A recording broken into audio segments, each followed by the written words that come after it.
You're listening to the Hot Seed Podcast.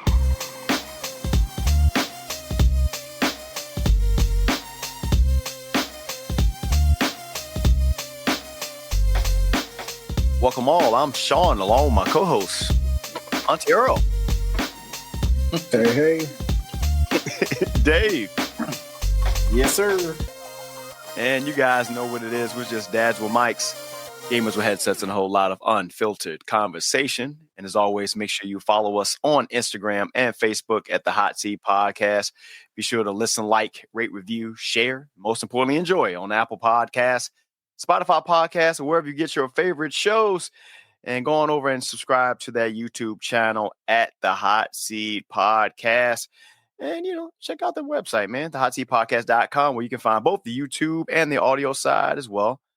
As go in and subscribe to the Hot Seed Podcast Plus to get 20% off of merch when you become a supporter of the show. We back again for another fine episode on this chilly November evening. Earl out here like he about to freeze. Like he watching a daytime soap or something. Daytime soap. Sopra. That's what that's what it is. Soap opera. That's what it is. So yeah, I just kind of redid the word. How you feeling, man? How you feeling? You still ain't turning the heat on, huh? Nah, yeah, I gotta change the filter, so and we gotta get time for them to come out here and do that. You just out here, the kids out there just freezing. Hey, turn the heat on. Yeah. Hey man, what type of filter you got that you got somebody coming out to do it? I don't know how to do it. Oh no! You know what? Let's just start this show right here, my brother.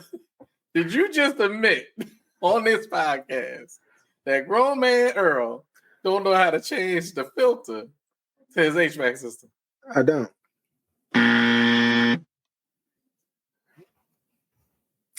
Because I don't have it. I have one of my old, what's the name? It better be so exclusive, bro. When you need a damn certification to do it. Because I swear to God, if it's something where you just remove like a little door and slide the damn filter in, I swear to God. You got a video where I want you to videotape whoever comes out here. And I need to see what they do. Because I swear to God. Where do you get it from? Where do you even get it from? Anywhere. You just got to know the size of your filter, and you'll know it when you pull out the old filter. Because it says it on the side.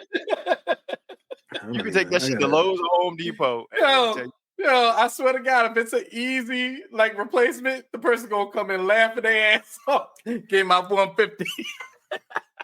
You'll be there for 3 minutes. We charge $150 just to come in this bitch. That's the equivalent to getting a hooker. You pay $60. You got 2 pumps, and that's it. That's all I got. I believe it's free though. I don't know when whoever is coming out, but if they don't come out there by next week, I'll come over. I'll charge you $99, and I'll put the filter. I'll give you the family discount. Y'all show me somebody do a video and send it to me. Oh my goodness, bro! I'm telling you, it better be exclusive. I'm gonna look. God damn. Yeah, but. Let's move on. Well, I got my heat on, and it feels great right now. Yeah. I got my. It's going. I'm sweating right now with this heat. Goddamn. How you doing? How you doing there, brother Story? How you doing? How you feeling? Well, my mom is down, and she will not allow this bitch to be even regular heat. Like that junk gotta be up. I feel like I'm melting down this joint. Yeah. That's out there slow cooking. Oh my God. You're out there slow cooking. Like 95 degrees in there. I'm like, yo, you got it. And then she's still cold, so you had to put a heater in the room. I'm like, yo, you still. But the thing is, the funniest thing is, she comes out with those comments that aren't so direct, but it's letting you know what's going on. Like, oh man, well, I guess it's a nice day outside and everything. All right. Let me go put on a sweater. I mean, Oh, yeah, I guess I'll wear my hat. Comment. Is it all right to wear the hat in the house? Oh. I'm like, oh, damn. She telling me to turn that goddamn heat up. Shit. I mean, it's different now. So it ain't like she would say like when she was the one with running the heat. Right. Hey, close them damn doors, stop letting all my heat out, stuff like that. Now it's, I can't really tell them. So I'm gonna be passive aggressive. Anybody got some slippers with some insulation? Because obviously I can't wear my flip-flops in this house.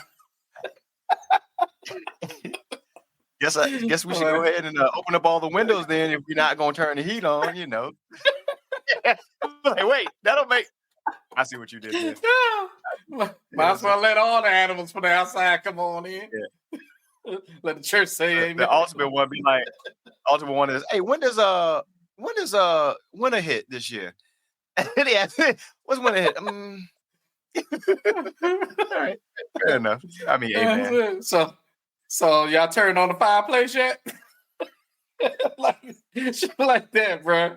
Shit like that. Does the fireplace still work? Or out of all of them, you may say something like, "Hey, Dave, you changed your filter yet for your heater yet?" You know what I'm saying? And, Nah, I'm waiting for somebody to come in December. They backed up. I do have to clean my filter. Not the filter itself, but I got to clean the vent on the outside because that should be capturing all type of dust and stuff. And it'd be like, it's like right there in the part of the house. Working. Yeah, but still, it's like in a part, it ain't hitting. It's like right there. So you look up like, ooh, no, like that. It might get on my plate or something. Thing that pissed me off is, you know what, just because we talking about all this stuff and the heat and all that stuff. Thing that pissed me off with how cheap they make, especially these new houses now, where it's always that one room that don't get nothing. You can have all the vents in the world in that room. You can only get nothing. And then when you speak to a specialist, you know what they tell you? Oh, well, close the vent in the other room. I paid for that vent in the other room. I don't want that to be cold. Something should be hitting this room. Like, what are we talking about? Yeah, y'all just basically built a room for nothing to run to it. Yeah, and the room in this house that's like that is my son's room. Yeah, it's my same for Javen. Same thing for Javen. Same thing. I'm like, you anemic? He got a heater on. He in there first of all, he got a hoodie on all the time, but I don't really know if he hot or cold because teenagers, they wear their goddamn hoodie from 130 degrees to negative 30 degrees. It don't matter. It don't matter. I don't understand what you're doing, sir. It's hoodie season all year round for them kids. I got a little, but yeah, to your point. What's even worse now is kids wearing ski masks in the summertime. I'm like, yeah, all right. See? And they feel good about that because COVID released that. Oh, we can wear masks? Yeah. I need them to find some role models. Yeah. I need better role models. I need you not to be wearing the shiesty when it's 120 outside. I don't like it at all. I'm with it. Since we're talking about the cold, I'm getting kind of tired of Mother Nature right now. And I'll say this. Oh shoot. Because I already started decorating. Judge me if you want, I don't care. But to put them up, put the anchors in the ground, make sure it's good. Mother Nature was like, fuck your anchors. Come outside. They done blew my damn deer over. They done blew my gnome over. I'm like, what that? Every year. At this point now, I'm saying, look, we're not decorating. Because I ain't doing all this work to do all this just for it to blow all over just like that. It's annoying as hell. And just wind for no reason. Just wind. Just random ass wind. And then it's 80 degrees next day. Which I'm confused about. I don't know what to say. See, I need Mother Nature. I'm not gonna be disrespectful to Mother Nature. But I just know we was getting spoiled with this warm weather. Yeah. And reality, it went straight from spring to winter. Ain't no fall. it was 70 degrees a couple days ago, and today it was 38. I said, "Yo, what?" Oh no, yeah, that ain't it. That ain't y'all ain't here yet? Oh no, today it was every bit of 38 degrees this morning. I said, right. "Oh, let me check. It's 42 right now for me right now. It's it's 41 degrees right now, but yeah, it was colder this morning. It's Listen, here's something for your missus there, Sean, that I heard, and I know she would love because y'all decorate so early. I heard a comedian talk about saying, "Hey man, for all y'all putting up all these Christmas decorations and everything right now, it's fine because Thanksgiving is a holiday celebrated during the Christmas season." There you go. Yeah, I know exactly what you're talking about too. I know exactly what you're talking about. I was like, yeah, you know what? That's actually right. That's really what it is. Now that is, if you think about it, We get together during Thanksgiving, but it's during the Christmas season. That is very Christmas true. does have a season. That is very true. It does. It does. I mean, it makes sense. Very true. I like it, man. I've been, since you put your stuff up early, are you one of them Negroes that it be July when you take it down? Nah, that shit comes down quickly. When I say Halloween was down on November 1st, it was down on November 1st. And Christmas was pulled out. And I mean, but is that only because Christmas you had to put up stuff for Christmas? Because if it wasn't no Christmas, this stays. Now, this is like a little extended time because we have all the Hispanic holidays and stuff like that. So this will always just go all the way to Three Kings Day, which I want to say is like the 6th of January. And then after that, then we'll take down all the holiday decorations. So, but there's a reason why you have that time period anyway. Yeah. This is only phase one. It starts in phases. First, I put down my first phase, and then now I throw all my light shows up, and by the time we get to, and then we don't put the Christmas tree up until Thanksgiving. That's something that me and the kids have been doing since they were little kids. That's the last thing that goes up is the Christmas tree, but everything else starts, and then I keep finding shit, so the decorations get bigger and bigger. So John Candy and Christmas. What is that? Christmas it's strategic though. Every year I try to change it up though. It's strategic. I want to make sure it's all clean. Even this year, I even did the patio, which is like a really dope blue like light setting. We got the fire pit out there, which is cool. So it's gonna be a vibe. My brother and them gonna come up for Thanksgiving, so it's gonna be a vibe. We'll watch some football, light some fires. How the thing's going. Drink and smoke. Stuff. Holidays. That's what we're doing. That's the Hot Seat Podcast with your boy Sean, Auntie Earl, Dave. Longest intro. Good. Yeah, it was we get stuff off chest. Let's get into some conversation here. I want to ask a question and have a quick conversation on something that I've been seeing since the election, and it's all over the place and it's a back and forth, and still got people wondering what the hell is a tariff. For all those don't know, for all those who voted or who didn't vote or confused why they voted. One of the things that came up outside of fracking, which I had to look up to figure out what the hell fracking was the tariff aspect. And I've seen multiple videos, like I'm sure you guys have probably seen. There's probably been some type of report or something asking on one side, the Trump supporters really, what's a tariff and getting them to explain. And they giving like half-ass answers, not knowing what it is, and other folks. And then you've seen all these business analysts and financial astute folks talk about it and what a tariff is and its impact potentially. So I am no economist or nothing like that, but I'm a pretty smart guy when it comes to math. And basically, a tariff is a tax. It's a tax on any goods that go outside of the national border. So anything goes internationally, whether it's import or export. A lot of the focus had been on all of the tariffs on all of the imports of like stuff from China. That's been a name that pops up every single time, which people are saying that, hey, by that the whole tariff thing is going to end up raising the price of goods because now they're going to raise their price to offset this and the other. And then the whole idea behind the tariff is to kind of drive or supposed to drive the domestic purchase of goods is a less of a cost. But I'm going to ask both of you, when the last time you found something cheaper made in the U.S. than it is outside? Either one you want to go. That'd be honest. Like, when's the last time you found something cheaper made in America than what you can get it outside the U.S.? What you got? I can't tell you.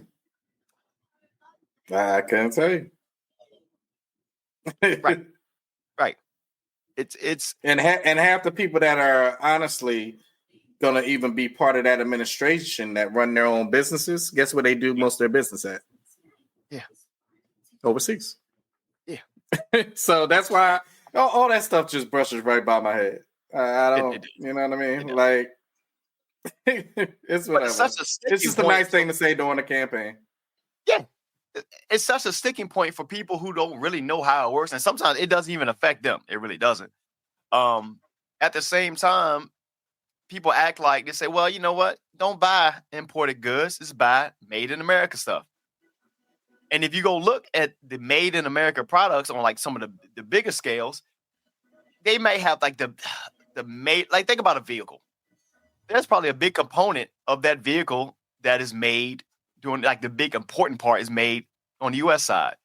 But all of the accessories and additional parts, they get that shit from overseas. They're importing the stuff. Like Goodyear, I believe is made in the States. But the rest of the car, like all the tech and everything else, they're bringing it outside of the country. So it's like you're hard pressed to find anything that just says made in America. And when you do find it, it's for some folks, it's at a cost that they're like, I can get we're of Amazon stage. Look how many people shop on Temu, what's the other Shein, all these other places. Everybody's looking for a discount.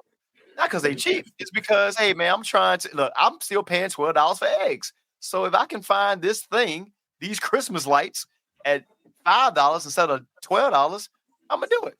So what if it's made in Vietnam and them shits might set my house on fire? It'll look good for Christmas holiday.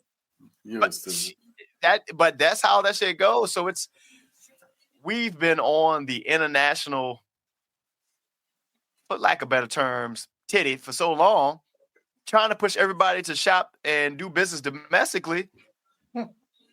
On that scale, is it really realistic?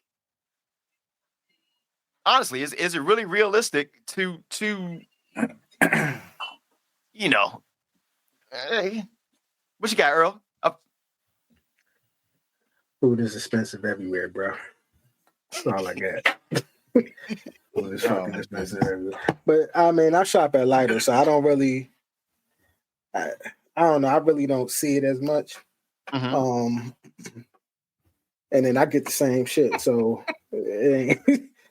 It's hilarious. My goodness. For the podcast audience, send me a video, man. Man. Yo, if you wanna donate to the Wallace family, his Cash App is $. It's cold. Keep my house. It's cold. Yo, literally, I turned the heat $1 saves every Wallace. I turned the heat on last week. Oh man. Everything all right. Then on because they just I had to get a new furnace or whatever. Yeah. Last year. So they put electrical system in here and everything. So it comes up and says, yeah, it's a red sign red light blinking. I'm like, yo, what's going on? Oh, your filter needs to be replaced or cleaned. And you got a new furnace. Mm-hmm. Yeah, you better hope that filter made in America. Otherwise, that shit gonna be high because of them goddamn tariffs. This is a part of maintenance. This is gold medal. Gold medal put it in. So look, real quick, just to get back to that tariff side of things, and it's really what you're saying, and it's a lot of things within the campaign on either side. Yeah. A lot of things are just part of a campaign, and they go and say stuff. My thing is, anything can sound great. You know, when they all stall, then we had this conversation. Yeah, how we gonna pay for it? Mm-hmm. Exactly. And who gonna pay for it? No matter what problem you're throwing out there that you think you're gonna solve, no matter how great it sounds coming out of somebody's mouth, the question you need to ask is, how we gonna pay for it? Right. Oh, you want the wall up and all that type of stuff. So and so is gonna finish the wall. That sounds great. Who gonna pay for it? Because I believe he campaigned on saying Mexico is gonna pay for it. Mexico didn't pay for shit. So who's gonna pay for it? On these tariffs, you could tax the other countries all they want. China knows certain things people are gonna buy regardless. Mm-hmm. Right. All they're gonna do is pass that on through the price, like you said, and now you just tariff your own country because you're trying to push them to the U.S. product. Because here's a question. Last time I looked, and we don't make everything, by the way. Yeah. Last time I looked, goddamn trees are made in the United States. You know how much fucking lumber costs? That's just ridiculous. No, the shit I be building right here every time she That's says new Bruh, construction. New Balances are made in the United States. You know how much them shits cost? What? Yes. I shop at Ask IKEA. anybody doing new construction how much lumber costs. Yes, absolutely. Yes. And that's just in the United States. So That's why you got townhouses running 600,000, 700,000, 800,000. This is almost equivalent. Right here in Maryland. This is almost equivalent to in-state tuition and out-of-state. Where you think, I'm gonna stay in state because it's cheaper. Yeah, nah. I went out of state because it was cheaper. I'll pay the foreign prices because it's cheaper. Shit, I'll buy from China because it's cheaper. Yeah, that's. Look, man. I'll tell you right now, China ain't never did nothing to me. I like China wok. I like Chinese checkers. I like all that shit. It's fine. They go with me, man.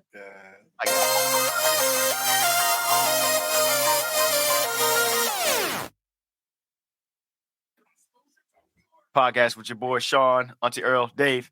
How we enjoying the NBA season so far, guys? Get some NBA talk.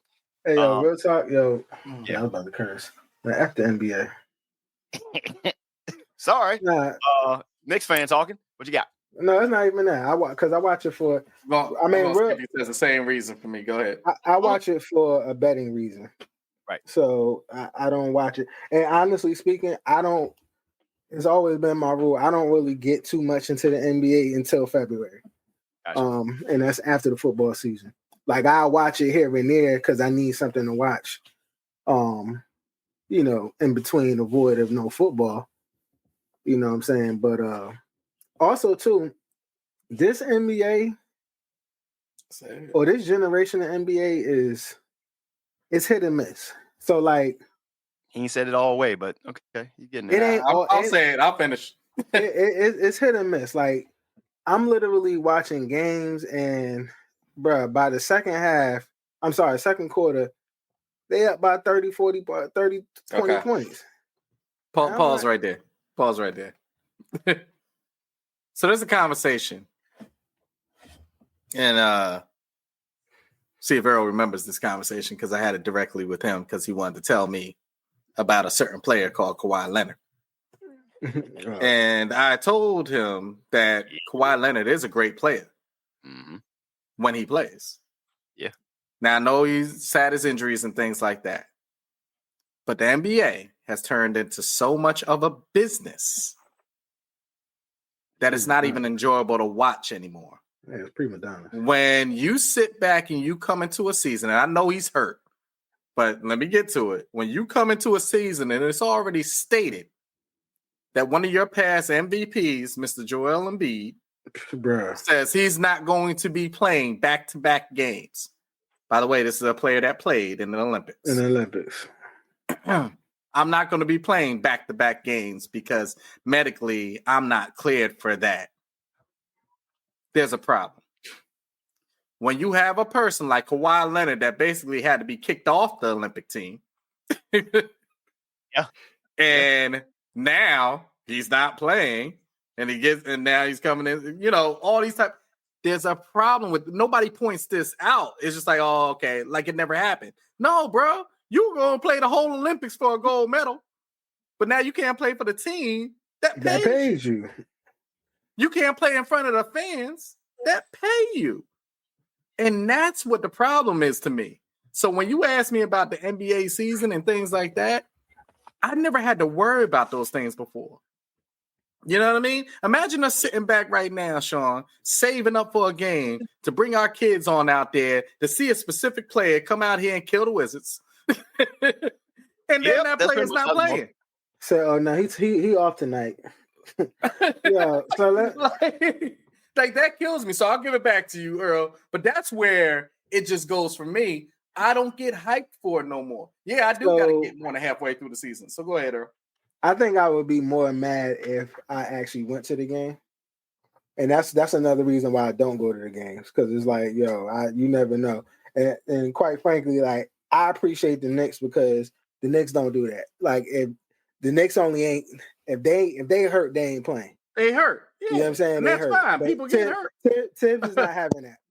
Tibbs is Tibbs is absolutely not happy. Hell yeah. You He know what I'm running saying? them crazy in practice. So Yeah, exactly. So Tibbs, so I ain't got to worry about that, right? So, but the problem is, like, perfect example. I'm glad you brought up Joel. Joel's first game back was yesterday. I actually watched it. You know why? Because they were playing the Knicks. And I was watching them, and Shaq brought up a good point. First of all, he looked like he was still favoring that knee. And he scored his you first played in the Olympics. Right. He scored his first field goal. His first field goal in like the third quarter. Even to the point, and it was a mismatch because I think Brunson was on him.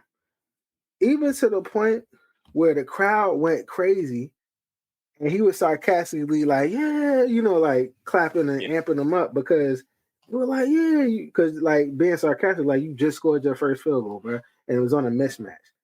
He ended up with 13 points. 4 points was field goals. The rest was free throws. I get pissed, and then hence he's not playing today because it's a back season. I get pissed because it's like, and Shaq brought up a good point. He's like, if you want to go to these cats and have the audacity to say, you know what, I'm not going to play back to back. Yeah. You better give me a triple double. On the night you do play. Yeah. You have no reason for you to be half-assing. I don't give a damn if you hurting.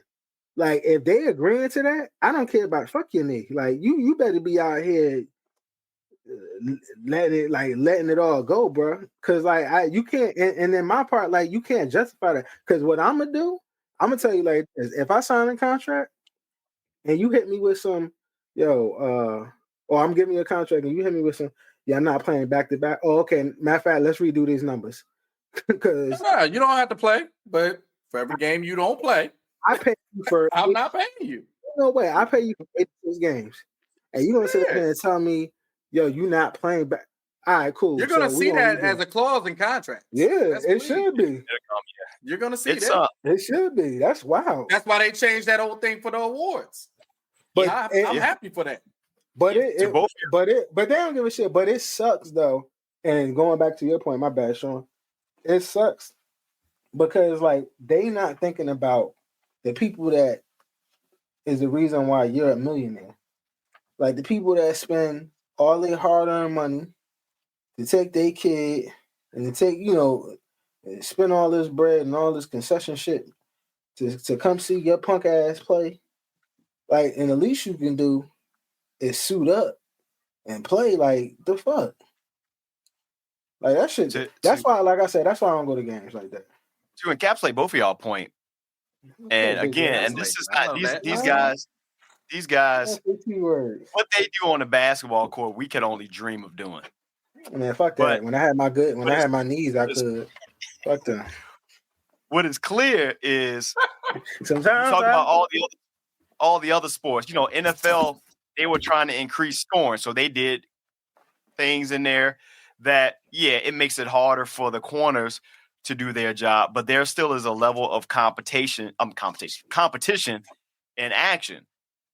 We just went to a hockey game. There's action. Things are happening.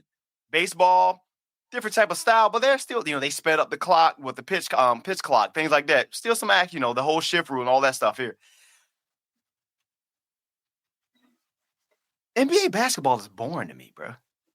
That's just like watching it is boring from the standpoint of they've practically weeded out all of the mid-range aspects, all the physicality down low. And everybody, yes, it's great to see somebody, shit. We when we be on the court, we be trying to shoot, but it's become uncompetitive sometimes. And you look at it, be like, and then you get like some of the star athletes that are tiers below the LeBrons of the world and stuff like that, that can really give a shit about what the regular season is. Case in point, what y'all talking about right now. And then bitch and moan about the fact that I'm not being recognized as this MVP or this defensive player of the year, or I'm not getting this.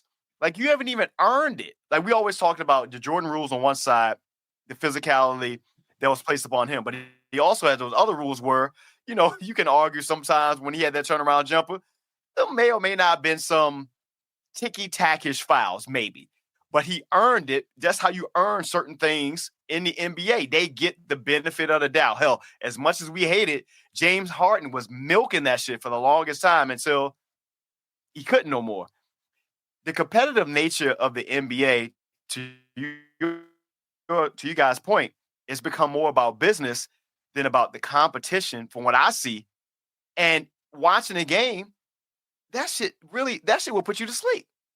Dead ass, you got to wait to the playoffs for that? Right, you got to wait 82. Look, in that case, just play a goddamn tournament to see who won the NBA championship. The other thing is, and you can see the difference in players today on the sense of who loves to do what they're doing. Let me give you a great example, because I'm not saying it's missing from every player. Right, man. The Mavericks just played the Warriors. Mm-hmm.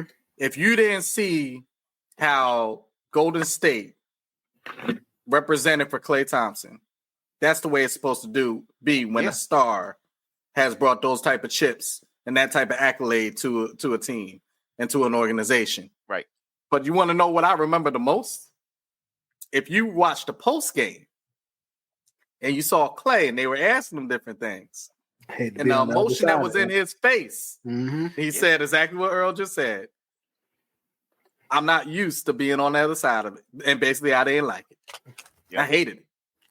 And you could see the emotion in his face.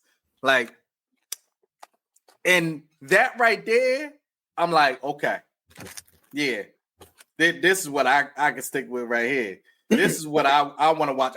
That's the type of competition that I miss. And that was I'm glad you brought that up. That was the throwback, because you saw somebody who was humble, and I'm glad that they took care of him. Like, they did what they were supposed to do. Yeah. He came in there, and Klay been like pretty decent, but he came in there and showed his ass. You know what I'm saying?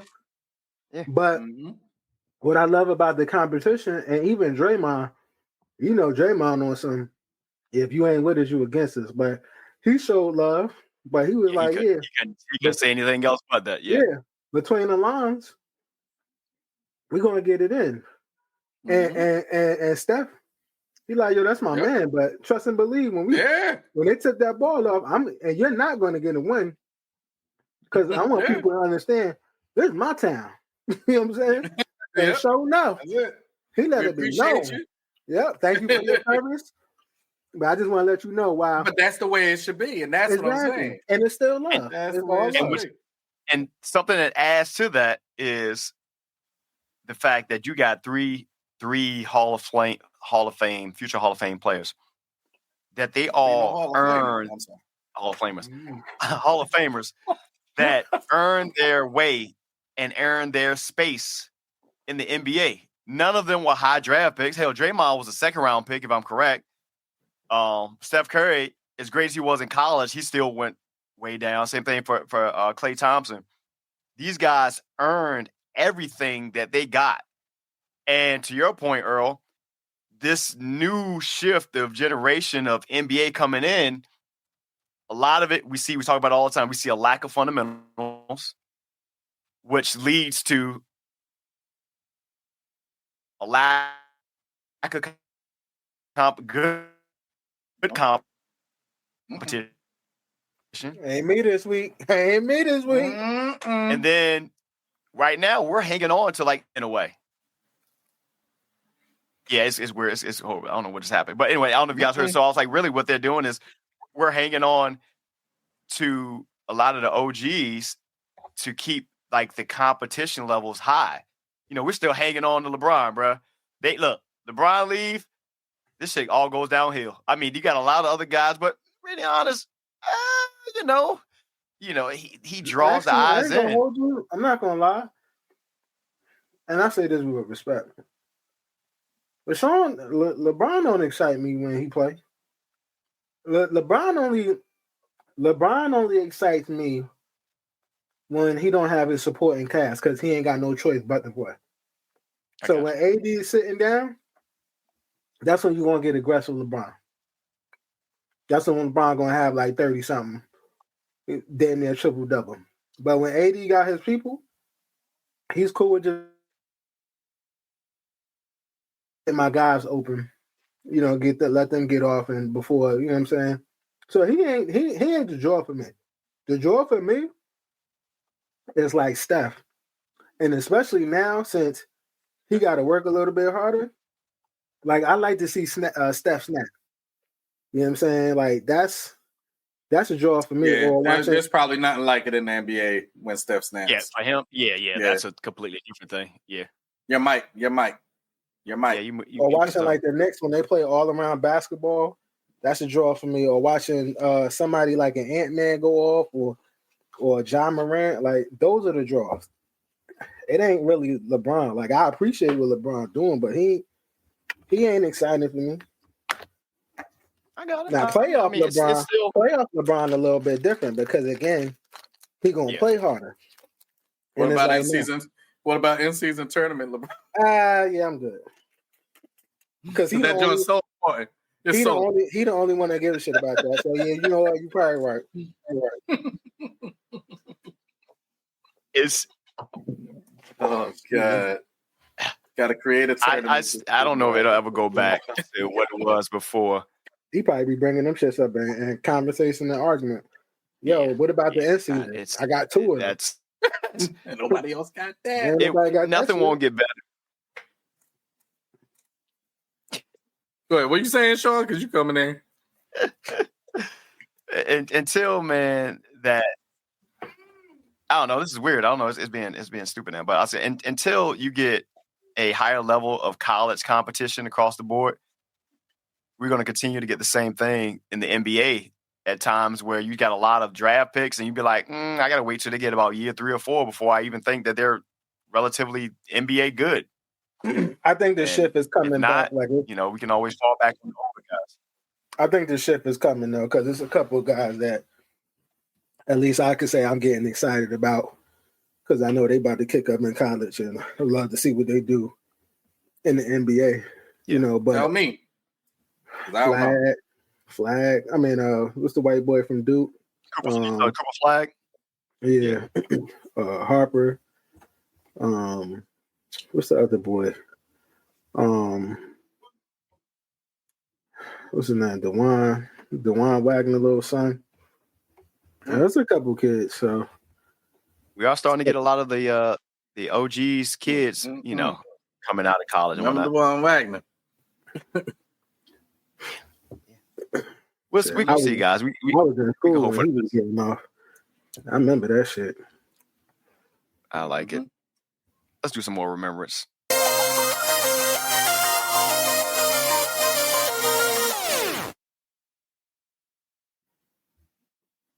Hot Seat Podcast with your boy Sean, Earl, Dave. We lost another Titan, man. This happened after we did our last episode, and we lost in the music world, one of the Titans of the Titans. Yeah, your segments are great. Quincy Jones. And at the age of 91, he passed on. A man who collected about 28 Grammys, a few Tony Awards, nominated for Oscar and for Emmys as well. The greatest jazz composers, musicians, instrumentalists, responsible for the careers or the music for you name it. I was about to say, you trying to name it? No. Because everybody knows the Michael Jacksons and stuff like that. But you don't think about you don't think about the Lena Hornes, and you don't think about the fact that still my favorite clip, the fact that he called not the Bee Gees, but them what's the white band? What is their name? The British band. Yeah, the Beatles. He said it was ass. Yeah, he's worse. Yeah, man. I was like, bruh, it's listen to him talk, man. And something else that people don't know, that he attempted to end the East Coast, West Coast violence that was going on back in early 90s, 93, something like that, there was a private summit that he's brought in Pac and them in the room, man, and even had Colin Powell there. You had Fab Freddy, all these folks in there, man, really talking about the violence that was going on both sides, and really was trying to, that kind of like kick off of trying to eventually end that. Of course, unfortunately, we still end up losing both, with Tupac being the one in 1996, which he himself, Pac had more of a beef with Quincy than anything because he questioned the fact that Quincy Jones had married a white woman. But they ended up patching it up and whatnot. But man, he was also dating his daughter. Yeah, that too. And Rashida. No, not Rashida. It was not Rashida. No, it wasn't his daughter. No. His daughter was Rashida. It was Rashida. I don't remember her name. What's in there? But what you guys take, man, from this Jones, man? Quincy, and y'all can argue with y'all can argue with whoever, but don't argue with me. Quincy is the greatest producer of all times. There's an argument there. That's not debatable. Like, I don't know a producer that has literally hit damn near every genre. Like, I mean, everyone. And his story is pretty interesting. What I love, and I don't know if y'all heard about this, what I do love is he has 7 kids. Or he has 7 kids. He taking all my bullets. He left them. He left them $83 million a child. And that's what you call generational wealth. But yeah, he like I said, he was, in my opinion, the greatest producer of all time. I mean, fearless. I think I was one of the things. One of my favorite or imprints that I love about Quincy is Q's joint. Q's joint was the shit. Yeah, that was the shit. Back on the Block is dope. Yeah. Wow.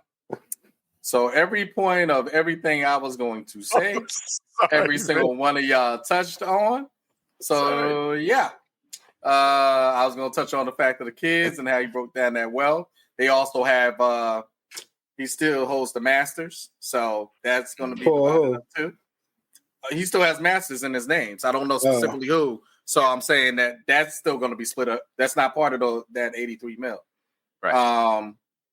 Because I think he just without the Masters, he accumulated over 5 million. And then you got the Masters. So I was definitely going to talk about Back on the Block because that was me. If you don't know about Back on the Block, it was a sound that was totally different than anything else because it messed with everything on one album.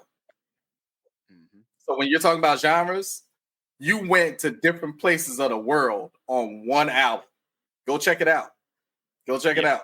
I mean, I still play. It's in my playlist today.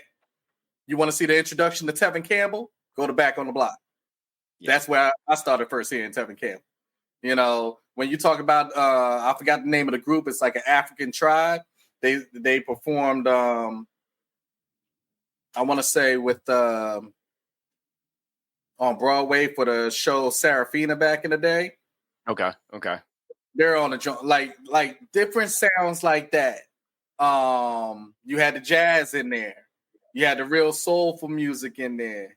You had a joint on there that was damn near an instrumental, but it had like the group go, and they basically hummed through the whole joint, and it was great. Now, mind you, these sounds I'm talking about, I was a kid listening to it, and it intrigued me. I didn't need what my pops used to call the boom music. No, I sat back, and that's what he called it. You listen to that boom music, but when you listen to that Back on the Block, there's so many different genres on one album, and that's what I loved about it. That was my true introduction. Back on the Block was that Secret Garden on there?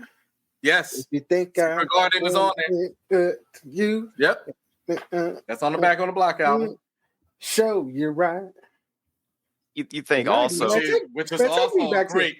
Take me Which back is to the awesome. 90s. That song alone, you put them people together. It's like, I know I ain't supposed to be hearing these songs now, but he showed you what a producer is supposed to be. Yes, instruments played and stuff like that, but a producer, one that can bring together music and hear things that you don't even think about. And I think we all watched the Netflix documentary when they did the We Are the World aspect, and all of the artists that were in that building.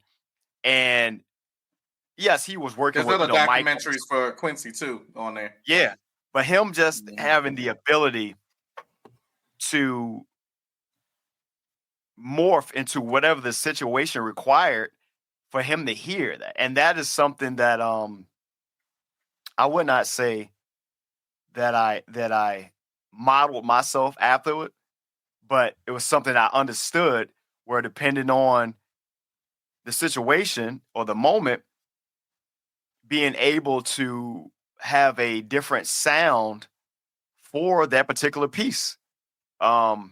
Just a quick backstory, if everybody who's listening to the pod and stuff like that. So I produced for like the last 20 years of my adult life. During that time, of course, Dave and I has done a lot of music together. His whole solo album we did all this music we did together, and a list of other artists. And every single one, it was I'm on your album too, buddy. Yes. Mr.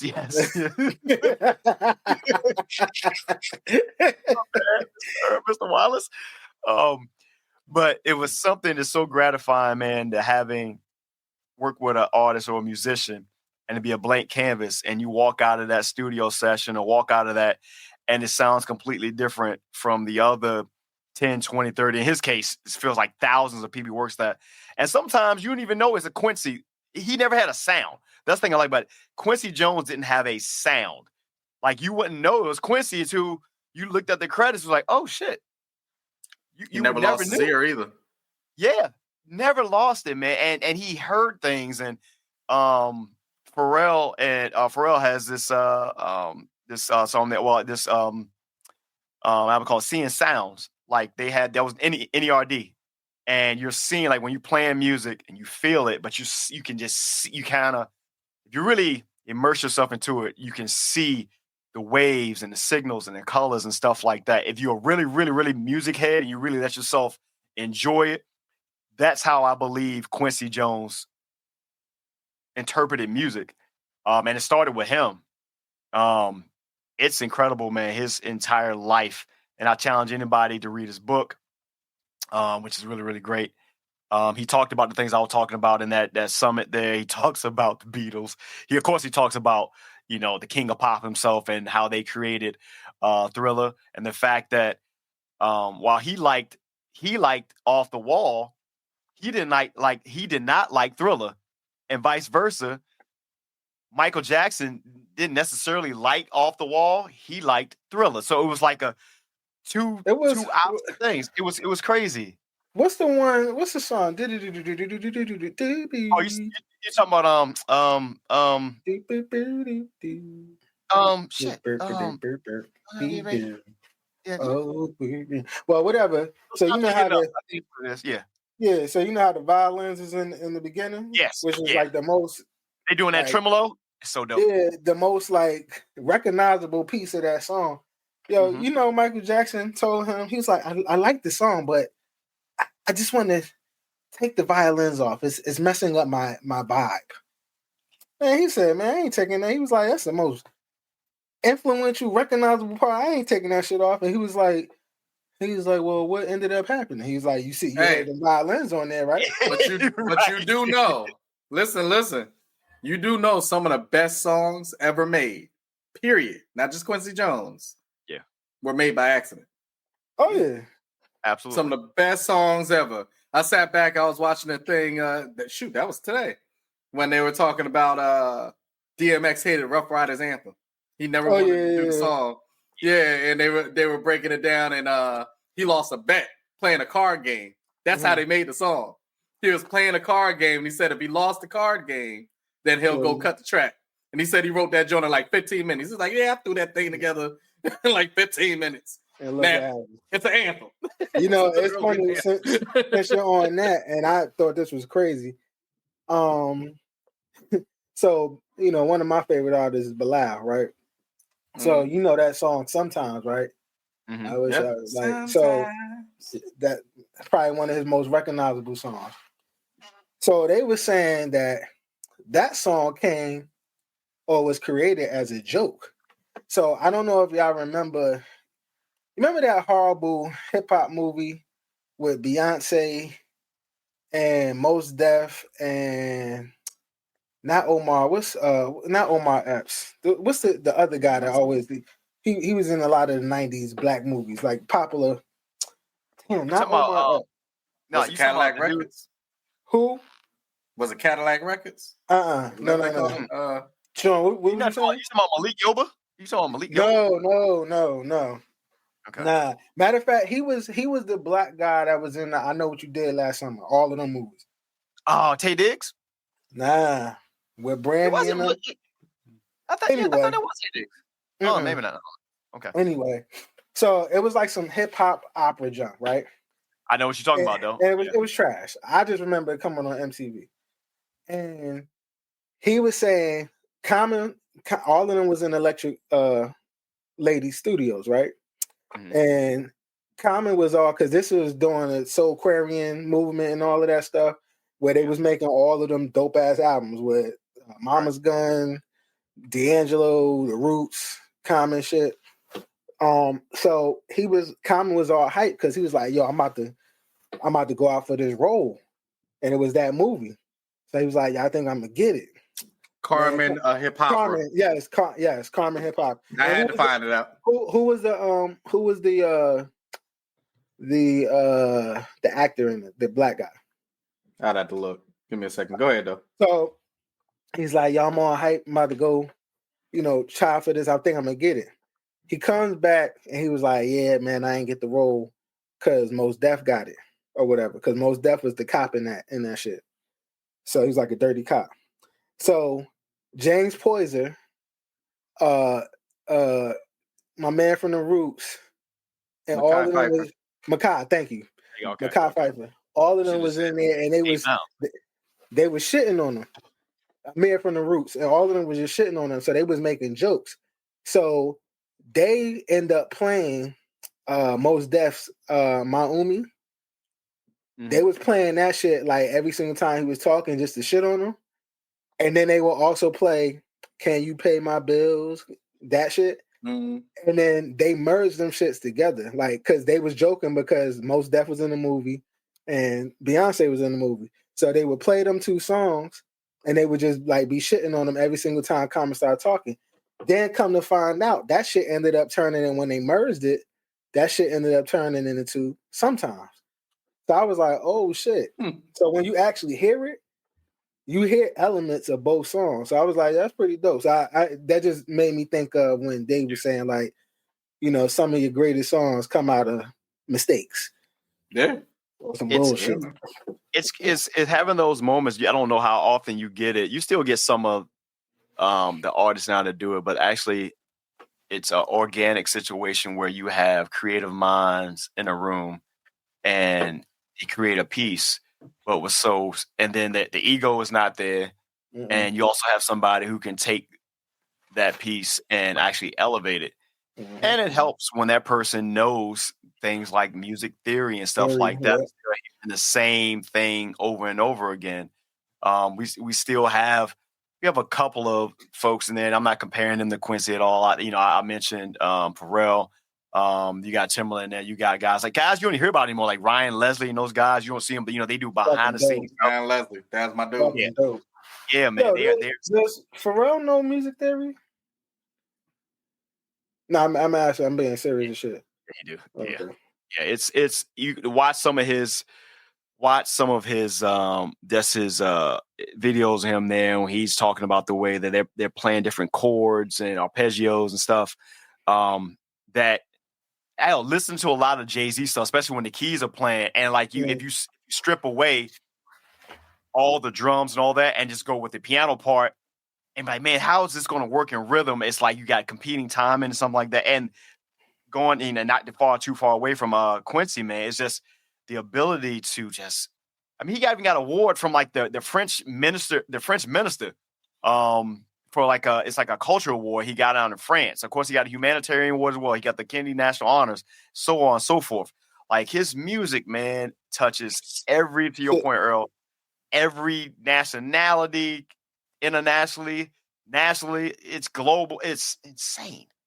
So you don't necessarily have to be a musician to understand music theory. No, you don't. No, okay. No, you don't. You don't though. It's just being able to, I guess, almost being able to articulate it. Because music theory is just, someone just gave it a title, but when you're able to sit down, like we talk sometimes, and we can talk about, hey, that's a dope 16, or that's a dope beat. But when we can really have a conversation and talk about, you can separate, the instruments themselves and talk about how this hits this way, and you see what he or she might have did with lowering the EQ on this here, or you see how the timing on the snare, or you look at how the piano hit, the horns, all that stuff. Hell, you want a on the hip hop side, you want a example of some great music conversation. All you gotta do is go listen to Nas's Illmatic. It's fucking. But then what about? Sorry, I know this is kind of taking us off topic. But what about those who challenge the music theory? And what I mean by that is like those who go outside of the norm of what if you play this chord, this should be followed up. You know what I'm saying? Like one of the people that I know that did that messed with chords that it was like, why? Like these don't go together. But he made them go together. Was like he's a jazz piano player, isn't he? Nah, it's actually Stevie Wonder. Typically saying jazz, like it's like when you listen to stuff like that. I can name there are stuff, but Stevie Wonder was one of the main ones where it was like, yo, these chords don't go like based off of theory, these chords don't go together. You know what I'm saying? So that's why I was just wondering. I was just wondering. It's just it has those things. Think about when you go, when you listen to a gospel piano player play and the different chords and shifts they do on there, you be like, it has so unnatural feeling to it, but that shit's cold. But it's cold. That's why I always say, like, I think the best musicians on the planet Earth come from the gospel church. If you can play there, you can play anywhere. It's you trust. That's like a boot camp for most folks. And you get a lot of that these days. You don't get a lot of that these days. Oddly enough, a lot of these newer producers that come out now, especially in hip hop, a lot of those guys are really good musicians, but what you get is they got to fit into what this thing is now, what is ever popular. So they kind of dumb it down. But if you see them behind the scenes, you're like, yo, he is cold as hell. But they don't have, and I don't know why they don't have to. Like, you really don't have to do that. It don't sell no more. It's the same reason you don't digest R&B like you used to. Because, I was riding around in the car the other day. I'm listening to everything from After 7 to damn, Casey and JoJo, the Boys to Men. I'm listening to Milestone and LSG. I'm listening to R&B. But see, and there's a reason why you're not listening to the radio, and why every last one of us, I'm pretty sure we listen to Spotify, Apple, or something, one of our playlists more than we do the radio, because it's like if I'm hearing R&B, like I want to hear R&B for what I know it, to be, and then I also want you to push the envelope while still staying in the confines of what it is. But it's like not this lazy shit. You know what I'm saying? What did Dave just say about Back on the Block? Listening to that, it gives you an experience on the entire album. You feel it, right? Chime in there, sir. Would you not agree? Did you frozen? I thought you were frozen. You were moving. No. I was letting y'all roll with it, but I mean, it's a different appreciation too. Yeah. Remember when we were just talking about the love for the sport as far as basketball? There's also a love for music that you can see right through things. There's certain people, for example, in rap that can rhyme, but you could tell it ain't, you know what I mean? It ain't in them. Yeah. Let me give you an example of, well, we said this before. Go check out the journey of LL. And if you saw how he cut a whole album with Dre. You know it's going to sell. Yeah. Just because it's LL and Dre. And scrapped the whole album. Yeah. And he was so humble to say, I didn't rhyme good enough over a Dre beat.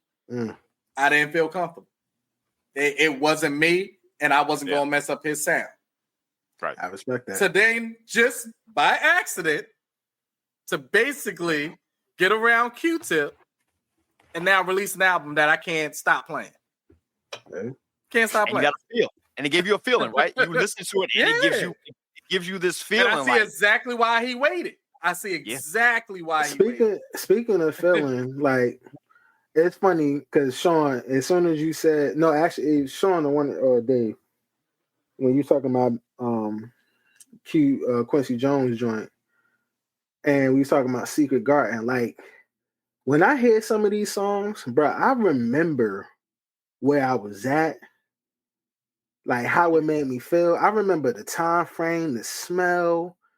I mean, everything came back, and I'm a little kid, bro, but I remember like, yo, that song, like, damn, like it's a love song, like, but it's like, damn, but I'm like, damn, I wish I was older, had a little thing, because I'm about to wind it down her ass and put this shit on, like, but I knew what it made, like, I knew what was going on, like, I can remember that. This shit, it don't move me like that.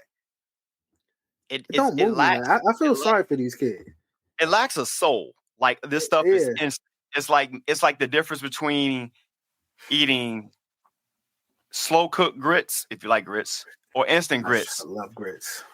But you can tell the difference when somebody open that little pouch and be like, "What the fuck is this?" Oh, they slow cook and be like, "Okay, there you go." You have to, like, now we're in this digital age where everything is missing that soul aspect to it. So much so that there are VSTs, virtual simulating instruments there, so you can go in and kind of simulate analog, try to inject that into it. It ain't the same. Of course, Quincy and them come from the time where it's all analog tape. You had that dusty sound. Everything was there. You know, won't no punching in and none of that shit. If you fuck up. By the way, Sean, since you mentioned that was another reason why we had to have an appreciation back then. I had Back on the Block on tape. You want to listen to it again? You had to rewind that shit right back where it was and play it again. And that's how it was. Like, mad as fuck. Like, or when that album got worn out or something like that. And, like, and then you go back in the record shop. Yeah, I ain't got no more of that. And the sound waves were different. It just hit different, man. Like, it. Don't let the ribbon fuck up. Get all tangled and shit, man. That was it. These kids don't fucking know. Take me back to the 90s when you was doing what's the little fortune teller thing you was doing there back in school. Oh yeah. When you did the 1, 2, 3, 4. Yeah. Yeah, you know what I'm saying? I like you, you like me. You know what I'm saying? There, you thought you was doing something. Yeah, thought you were doing something. If you got the first base, you thought you did something. What you over there doing? Get inside. Yeah, that's all you did. That's what I'm trying to do. I'm trying to get inside. What are you talking about? Listen to the Back on the Block. Shit.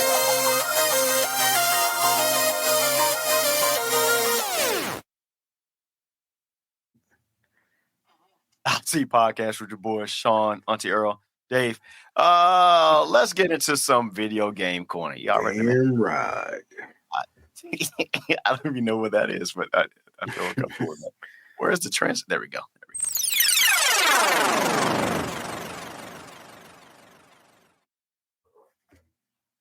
So, video game corner, man. The Hot Seat Podcast. This is where it all started. I don't know if I'm excited about this or not. I'm gonna see what you guys think about it. So, the Xbox folks, Microsoft, it's according to IGN. Microsoft confirms there are plans to release an Xbox handheld but it could be years away, or it is years away. So Microsoft gaming boss Phil Spencer has confirmed the company's plan to release an Xbox handheld, but stressed it's years away from release.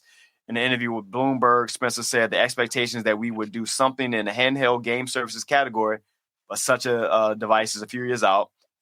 He said you're currently working on prototypes and considering what it might do with his team developing his vision for a handheld based on what it learns from looking at the market.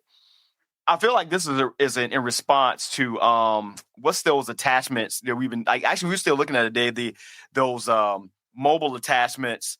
I forgot what it's called now. I own one. Yeah, I think it's like Tadetta because you can get the Xbox app and play just like that. So I wonder, what's going to be the functionality on handhelds. And do we really want that? Well, yeah, I mean, I think so.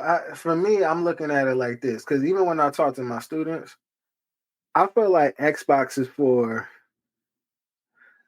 an older crowd, like an older set of gamers. Okay. Like we like Xbox, but the younger kids, for whatever reason, they prefer PlayStation. So I say all that to say. I don't know any grown ass men that's about to be walking around with like some handheld. You know what I'm saying? You remember like back in the day when they used to have them small handheld the games or whatever? Yeah. Back in like the Tiger 90s? Game? Yeah. Whatever. Yeah. Like them shit. I mean, there might be some, but I'm like the same people that have a system in their house, I don't think those are the same ones that's gonna be walking around with a little handheld. Like, so I say all that to say that your market is these kids, and I don't know if that would beat out something like a fucking Switch. I was about to say, Dave. I think Dave, were you about to bring up Switch? If not, I'll go there. I was about to say I definitely would be one of the people that will play on the handheld, but go ahead. Oh, I would. What you talking about? But go ahead. I guess I'm looking at it from this. I'm looking at it from this standpoint. Like, not all right. If you went away somewhere, you was going on a trip, and you're not driving. All right, yeah, that's different. Yeah, that's. Well, I'm talking. No, just go back to forget driving. Just a trip in general. True. I'm going out of town for business. I don't want to bring my whole Xbox. But you could bring that. Play on my games. That's true. I would definitely kill. But my thing is, I go back to my point that I just made with Sean. All I'm worried about is price. What's the price? Because if you still try to charge me as if it's the true system, nah. You kiss my ass. I feel like they're trying to take some of the market share from Nintendo. But here's the thing: when you do that, Nintendo has been doing this forever. Like before Xbox, and it has its own lane. It has. Like when they play the Switch, you have a singular character, and that is Mario. They can make Mario games for the rest of the time, and they can drop it all on Switch. Xbox doesn't have that. They tried to make not Gears of War, but what's the other one? They tried to make Halo that. But Halo, it has its following, but it doesn't have its thing. So they don't have one singular like face to promote the handheld game. Like I'm not gonna buy this shit Madden on the road and play like that. I won't even say that's a great point. But I will also say too, I mean, it would be healthy competition because like you were saying, Nintendo cornered that market. Like there wasn't really no other handheld system that was competing. Like they was out here by themselves. So like now, maybe if they put out a good product, and to Dave's point, if the price point is correct, maybe they will be able to compete because maybe they'll be able to say, you know what? Now I have an option, like just kind of like what we saw with Go ahead. But this, I know exactly where you're going with it, but I don't think Nintendo feels like either one of those sides are competition because it's a totally different lane for Nintendo games specifically. Yeah. Xbox and PlayStation go at it because they're either biting off each other's games and doing things. Oh, this is the exclusive over here. This is you don't have this over here. Nintendo don't care about any of it. Like Sean said, we have Mario, and we will produce Mario in 500,000 different ways. I know this because every Mario game that comes out, there doesn't even have to be a trailer. Guess what? I got to get it for my son. Yeah, and no matter how old he's getting, He's still. Hey, you see that new Mario game? But that's why I was saying like it's not even just that. I just feel like there is no other handheld game system out there. So it's like, yo, I'm winning. I thought PlayStation did try to do. But that's what I'm saying. Even if they did, you don't even remember what it is. But nobody. That's what I'm saying. And then to make it even more economical, or more not economical, but more like appealing, is with the Switch. That could be a regular console. You could hook it up to your TV, and then you could take it. It's like there's no other system that can do that. So it's like the accessibility. It was very smart. And the like how versatile it is like that's the market. But like I said, I wouldn't say that Nintendo right now they're not competition. But if Xbox put out some shit that can attack that market as well. The reason why I say there's no lane for that, Earl, is also Xbox and PlayStation live for you playing that on the big screen, graphic wise, and things like that. Nintendo don't give a fuck about that. That shit can look like block figures, right? But if interconnectivity between they depend on a lot of their system is also based on the interconnectivity between players. So it'll be the three of us playing. You can play Switch and just play Mario games all day by your goddamn self. Yeah, all the games. My thing is, you got to be online and connect a lot of stuff there. If you're able to bring that same allure to that handheld that competes with Mario. Yeah, right now there isn't. Now there isn't. There's nothing. Yeah, you don't have no for a kid.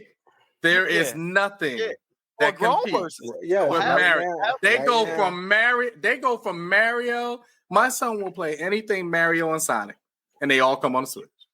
Yep. Right now there isn't. You're right. But what I'm saying is it could be a there is a lane, and it could be an avenue because technology. I don't want to play Spider-Man on no goddamn handheld joint. I want to play Spider-Man on a big screen. what's always going to win is technology, and graphics are always going to win. Because if that was the case, then these little niggas would be out here playing fucking the original Nintendo and be happy with it. And no, you're just talking about the evolution of it, but you think about that. Remember, at one point we were talking about that treasure chest that Nintendo still holds on. That's how they're able to look how many systems has Nintendo really dropped compared to how many Xboxes been out there. You got Nintendo, you have the Super Nintendo, Nintendo 64. After 64, of course, we had Wii. The Wii, that was Wii U. Nintendo? That's Nintendo. And then you have like the Switch. They don't have that many systems. Yeah, and you know what they had the whole time? And Switch goes, here's the Switch Lite, just to make it cheaper. I mean, lighter. And all the accessories you gonna buy to play all that stuff. Like you don't have today's point. You can play Mario on a small screen. Look, we all had Game Boys, I believe, at some point. Yep. We played the Game Boy. That shit was in black and white with that little ass dude with the mustache jumping around. Yeah. None of the games that Xbox carries will going to give you that same type of feeling because everything demands you being. You can't try to play Call of Duty on the handheld system. Your ass will get sniped every chance you get. I mean, Madden made pissed off too. I didn't even see that person on the left.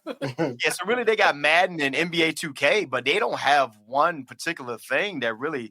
Listen, I agree with y'all. I'm just saying, like a lot of that is possible because them niggas do not have no competition. So if they actually at one point if they have competition, and then I'm like, all right, then now let's compare. But right now, yes, it's very easy to say that because they haven't had any competition now or ever. You know what I'm saying? Or in the past. So long time. But speaking of still on the game side, y'all heard about that Nintendo 64 is coming out with a new system. Yes, it's supposed to be like 4K. Yeah. We took what did we just say? Nintendo come back with a 4K joint. And now that is different because now you would have to compete with a PlayStation and an Xbox because that's not their lane. Like your shit better look crazy because Nintendo 64 wasn't. Yeah, but I think Nintendo will sit back once again, stay in their lane, and they'll re-release. They do it right now today. They re-release games that came out 10 years ago. Because it's You know what nostalgia. they gonna release? that's They it. gonna you Star know what was on Fox. Nintendo 64? Star Fox and Mario. And Mario, yeah. Or Golden, then- or what is it, 007? But see, GoldenEye, which was the GoldenEye. predecessor of everything we play now. but true. But Doom. like for me, it was like when they a couple years ago when they came out with the mini, Yeah. NES GameCube system. joint. Yeah, Nah, I think. Oh yeah, I knew somebody. Yeah, the little small joint. Yeah. Yeah, Monk was going to Walmart. He's like, yo, that was just nostalgic. You know what I'm saying? It was nostalgic. So Xbox don't have that. They don't have a nostalgic type thing. Like the only thing close You to that. drop a 360 and people like, why you do that? But you drop a Sega You just Genesis. drop it. You drop a. They dropped the Sega Genesis little mini system too, which I own. They do it every Christmas time. Yeah. You want to impress me? Atari and all those. That's only for a certain audience. That ain't for the kids. That's for the adults because that's installed. You want to impress me? Let Sega fuck around and redrop this bitch right here. I still have my original Dreamcast. Original Dreamcast since 2000. Yeah, I ain't gonna hold you. I felt like Dreamcast was the blueprint for Xbox. Absolutely, it was absolutely. A lot of the games actually moved over from there to Xbox. What's crazy? When I got Dreamcast, that's when I was like, I started fucking with the 2K. And that basketball, I was like, oh, this shit is tough. Yeah, the original we had AI on the cover. I still got those too. What you call it? Did you call my thing? Did you call my system a fire alarm? Fire? What did you call it? Oh, he said fire hazard. That joint look like something you stick up on the ceiling. It does, but it's still cool. I still boot it up. I'm still playing Marvel vs. Capcom 2. You still working, right? Yeah. Listen, yeah. Right now, you'll catch arthritis messing with that joint, don't you? You stupid. I play it on the regular, bro. I play it on the regular, man. So like we'll see what they do, man. It'll be interesting to see how they pull this off if they do.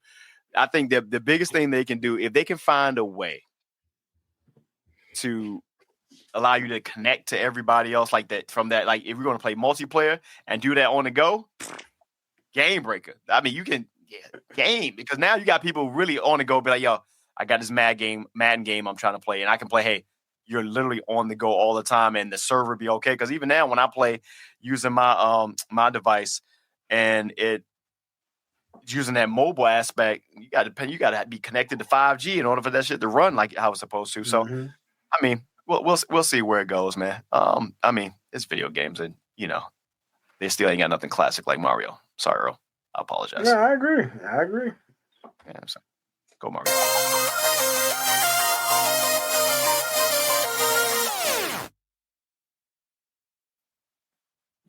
The Hot Seat Podcast with your boy Sean, Earl, Dave. Of course, this podcast won't be what it is, man, if we hadn't taken our Xbox Live conversation from the gaming space and bring it over to the podcast world where we are now, at almost approaching 160 episodes, which is pretty dope, man.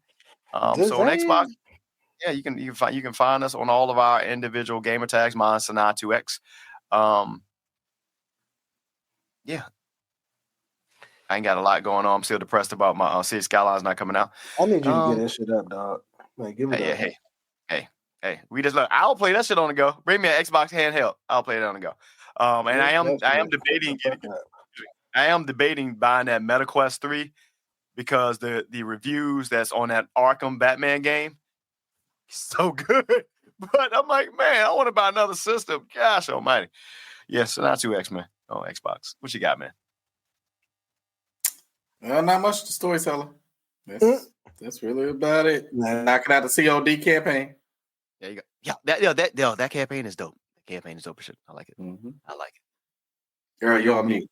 Before I go to bed tonight, and I agree with Dave, we had this conversation. Before I go to bed tonight, I'm gonna take my Xbox out of my bag because it's been sitting there all week. Actually, this is going on 2 weeks that it's been in the bag. Because I went down to my mother's house. So every time I go to my mother's house, I take my Xbox. I ain't take that motherfucker out the whole fucking week. Came back home. I was like, all right, day away. I'm home by myself. and take that bitch out. Call Dave. I'm like, damn, like literally, yeah, all right, about to get on. I done told Dave a couple of times the past 2 weeks, hey, I'm about to get on. All right, man. This is how I know he ain't even on. Cause usually if I say I'm about to get on and I take it long, yo, what you doing? Yo? You know what I'm saying? And I'm like, Dave ain't even been hitting me with the nah. That's how I know we on some different type of busy type shit. So Yeah, but we'll get back to it though. We'll get we back. will, man. We still are gamers. We still are there, man. Yeah. Hey, shout out to everybody who still play that with that prominence poker game. I jumped on there real quick. Yeah. And some folks quickly fucked around and found out. Walked in there with 10K, money in the gaming world, and went in there, really swiped the quick 31K and jumped off the table. So I was like, yeah, y'all done got me fucked up. I can play poker, motherfuckers. So stuff like that. It was fun. That's all I got. Yeah, guys, enjoy your weekend and such. We will be back next week. If you're listening to the pod, I don't think we may have a football talk. Maybe Saturday. No, we're not. Maybe not this week because I think our schedules are all crazy this week. I'm pretty sure this weekend. And that'd be 2 weeks in a row, ain't it? I'm trying to figure it out, man. We'll talk about it offline. Yeah. I'm sorry. I don't like being away from it. It's the hot seat.